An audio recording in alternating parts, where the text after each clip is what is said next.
It's faded, baby.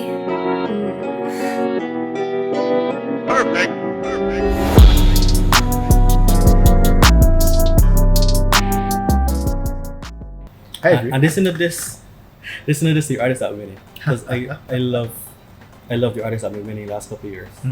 But traditionally, I mean, since the inception of the competition, I think the Soca Monarch has been backfiring. Right. The whole competition in terms of evolving the genre. Yeah. So you got you have Bashman Soca competition, you have the Soca Monarch inverted commas competition, and I was even telling an artist that I know at the time when Bashman Soca started, it was good. Don't get me wrong, I love it, right? But I think Bashman Soca has become very repetitive. So you don't have people trying different things, and that's one thing. I mean, people might argue, by the end of the day, right? Trinidad has it when it comes to soca because they are very versatile. They try their best to influence people by trying different things. Yeah, they originated. They got the head start. You got, how to put this? Because everyone said to him, "What you should try doing is try playing some melody in Bashman soca, make it a real sing-along type thing." And he didn't understand at any point in time. But then, if you look and see, Patrice came, brought a single that had some of that melody in it. Even you mean the one that released recently? And she did a remix with Jelana? No, not that. I can't remember it offhand. But she got some songs that got that Bashman Soca. Bashman Soca vibe. Yeah. And it's such a genius blend. And if you look at Curren Dubois mixes a lot of Bashman Soca with his soca, some EDM, whatever the case would be. So, and I big up King Bubba because he was sort ahead of his time in terms of doing that King whole Bubba EDM. That year that he came second. That was his year though. Right. Okay. I'm trying to remember the song, but I do remember the several. All of it wrong. Right. We had So, several. I definitely thought that was good.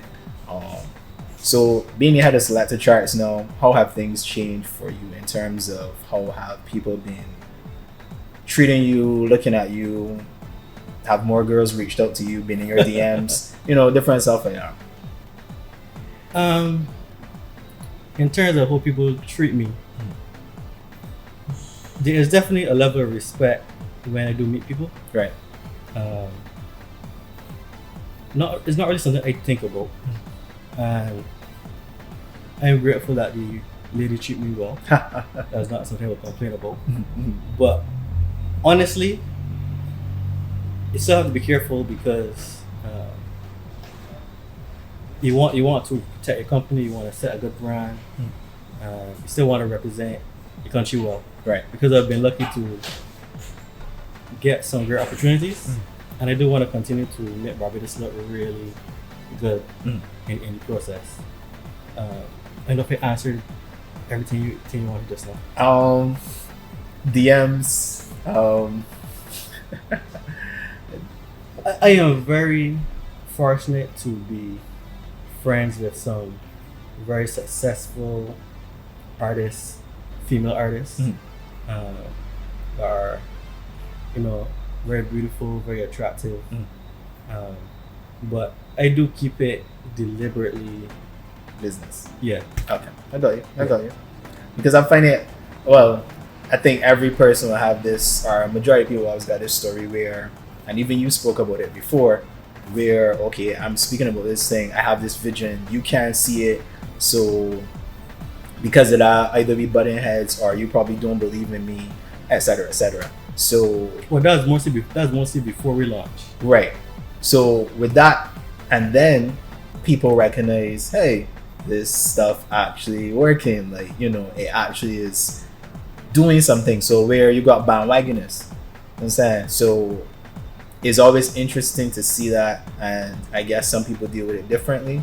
I gotta say though, I would say Selecta was different though, because when I started it, obviously it's very hard, still is very hard, but I meet a lot of entrepreneurs along the way.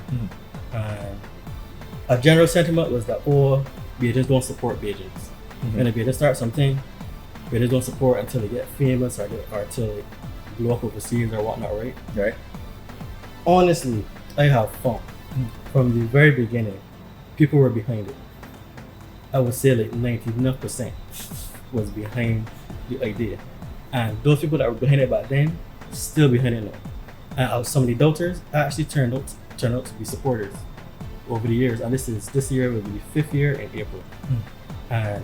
But I really am humbled by the support because like let me tell you how crazy that time was back then. 2017 we launched. Before that, the year 2016, all we had was the concept. Right. That's all people knew.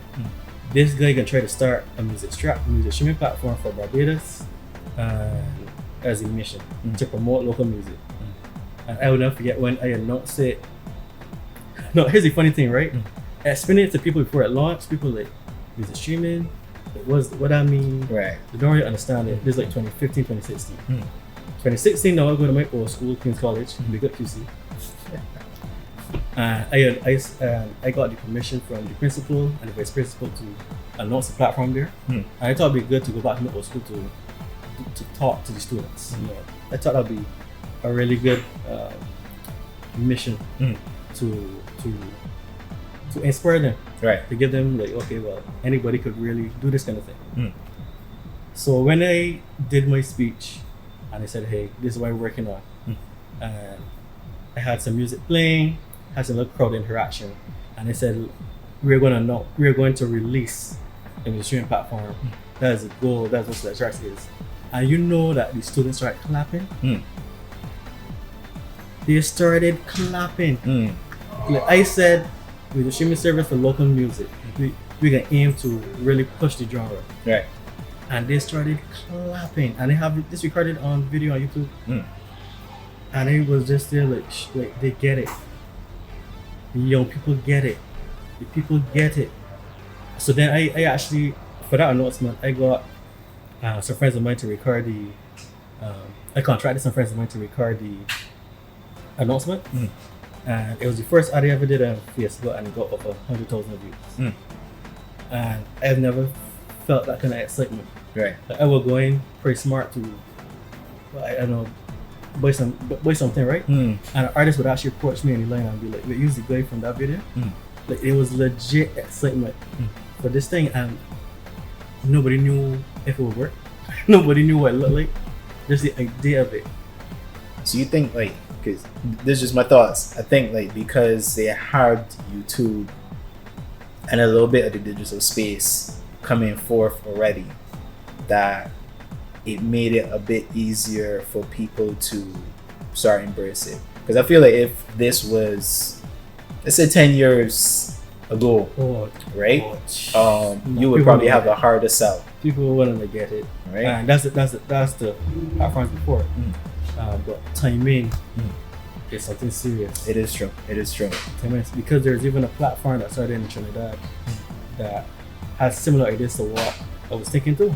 Okay, you remember the name? Because that's man, there were a few. Okay, there were a few, but they would have started before me. I don't know if they did, but then explaining and marketing it would have been a challenge. Right.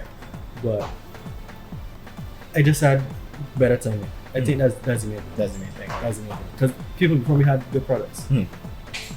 So I saw, I think it was last year, Spotify had finally decided to take interest in the Caribbean, which was interesting. No longer not available in your country. Right, no longer not available. So, you know,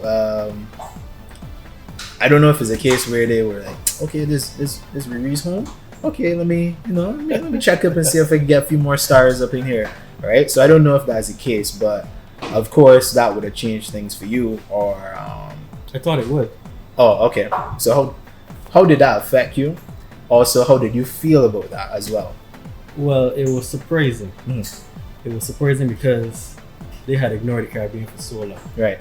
Their last big push would have been Africa, and that would have been really successful because Afrobeats really has blown up. Like, it's the biggest thing on TikTok. Every other week is a new Afrobeat song. But soca reggae dance. So those have always been considered island music Right. on Spotify and Apple Music.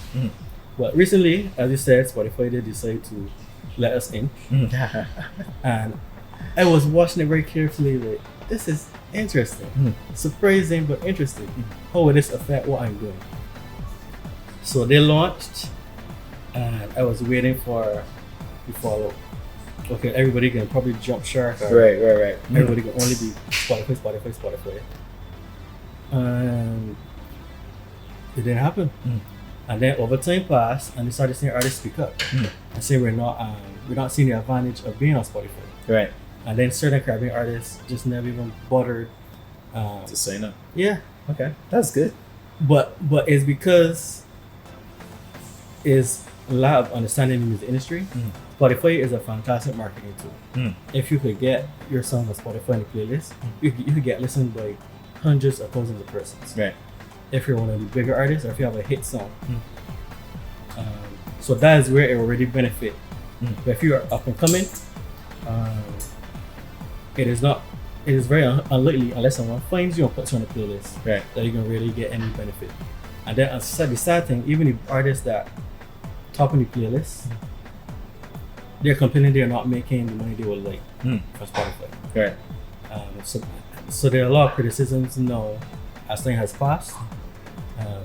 So what happened recently is now Spotify is doubling down. So they have announced they are announcing these carnival playlists. This carnival playlist. And every day I go on Twitter, I see the ad for it. And the reception to the ad is like lukewarm, judging by the likes on it. But they've done the same thing they've always done. Right.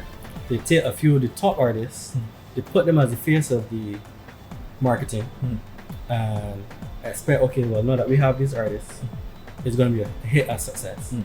But really and truly, you're only catering to these big artists already. Right. So these, Patrice Roberts, legend, Kes, incredible. All these big artists are the curators for these playlists, right? But they have already made it. Right. So, but the up and coming artists that are not in soca and the other genres, they're like, okay, well, this doesn't do much for me. So, to me, it seems more of a surface marketing move to sound like they're investing in the Caribbean, but so far it has not made the sea change that I thought it would make when Spotify said we are coming to the Caribbean. Right. It seems much more of a marketing PR thing than an actual changing the Caribbean landscape. And persons have continued to sign up on Selecta. Persons continue to sign up every day. People continue to use the platform every day. And we are so far from where we want to be because we're still just a website. We're working on an app now.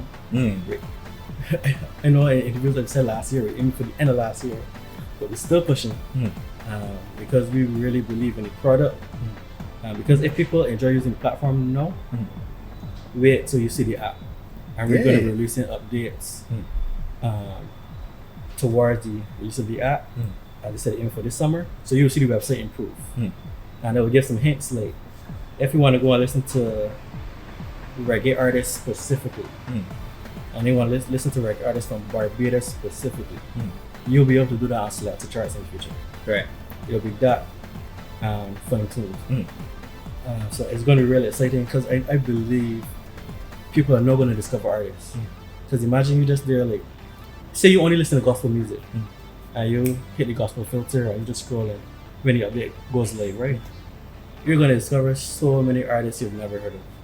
And then what we want to do is want to add it separated with country too. Right. So then it could be like, okay, what's going on in Trinidad?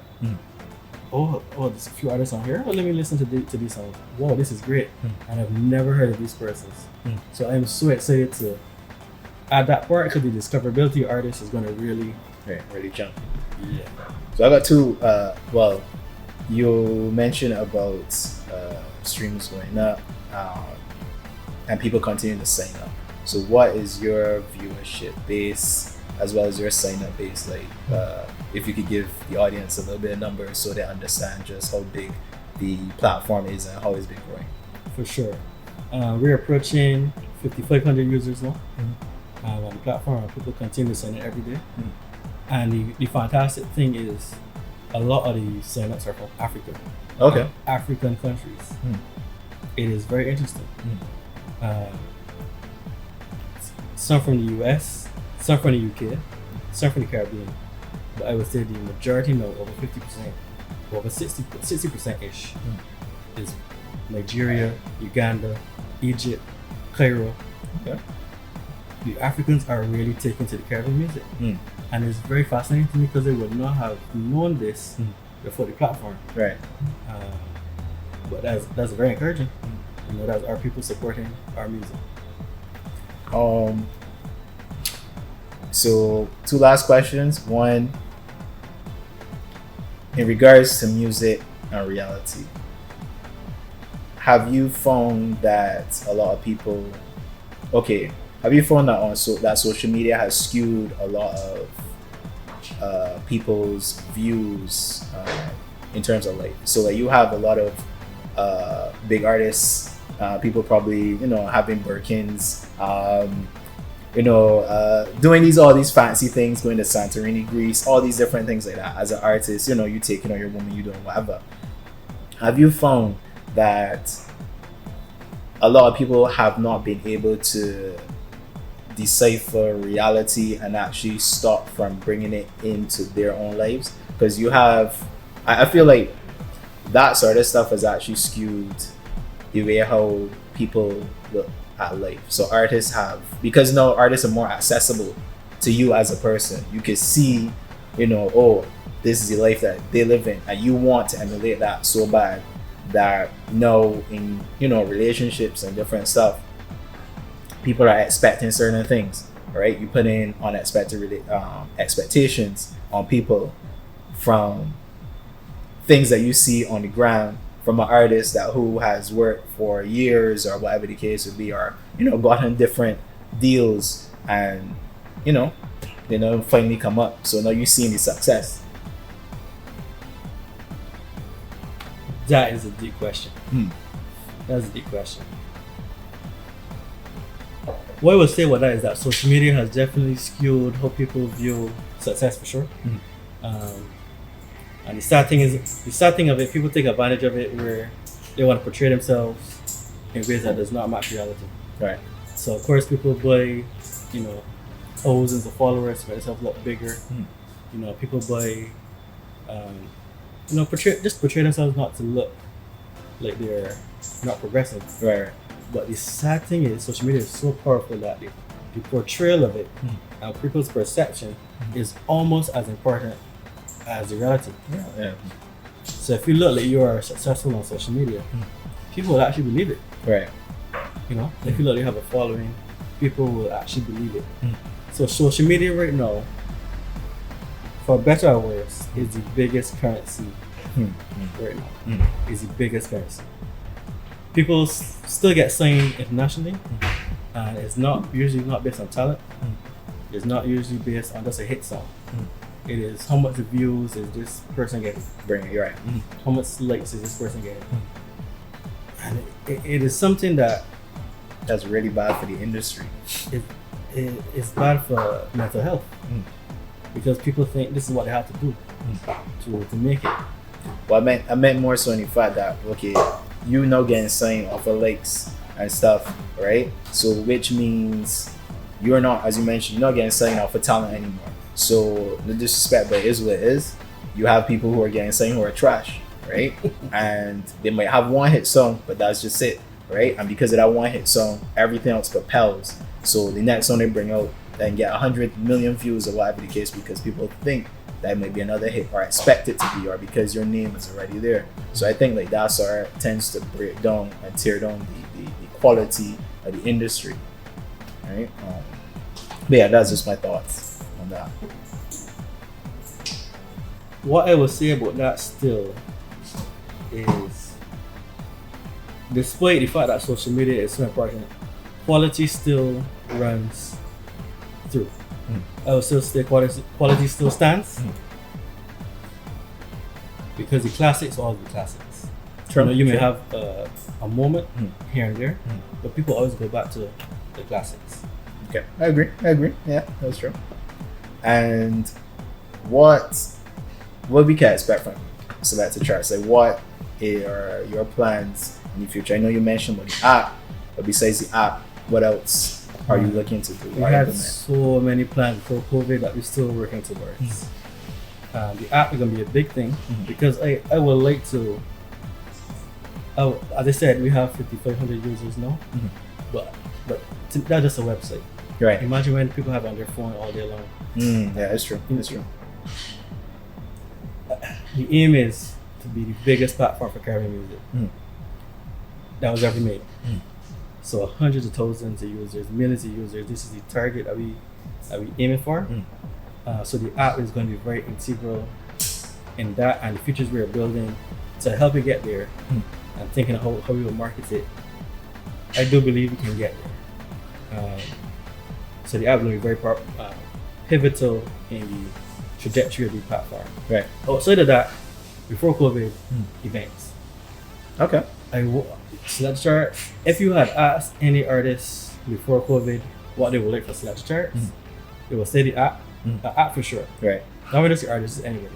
But the second thing they will say is the event. You mean like a listening party? Artists performing on stage. Okay. That is what has been the most requested thing next to the app. We're still working towards that. And I know that things are easing up now. That's definitely going to be something we try to figure out. Okay, how can we do this? And we want to do it organically. Right. The goal is not to go and do some so-called monarch show that's this big lavish show with hundreds of thousands of people. We do want to start small and grow organically and see where the natural audience for Selecta goes. So events is something we definitely want to do. We also had an idea for an award show to award the top artists on the platform. That get obviously COVID put a pimp on that, but the vision of it is still there. We still like to work towards that. And then even like this podcast, we would love to host more podcasts, just more content on the platform, and maybe even start our own podcast too. Right. So there's a lot of stuff we can do to expand the brand. Expand the brand. And that's the focus right now is just tunnel vision, and let's just do really good on the platform itself. Once that is launched, there's so much more we can do. Right. Because we can become part of it. We can dive into tourism sector as an area we can dive into, especially now that tourists are coming back to the island. It is true. I see that. So there are a lot of different areas we can evolve and grow in. But I know people like events. Okay. So. All right. Well, I just want to thank you for being a part of Faded, and we out. Bless. It's Faded, baby.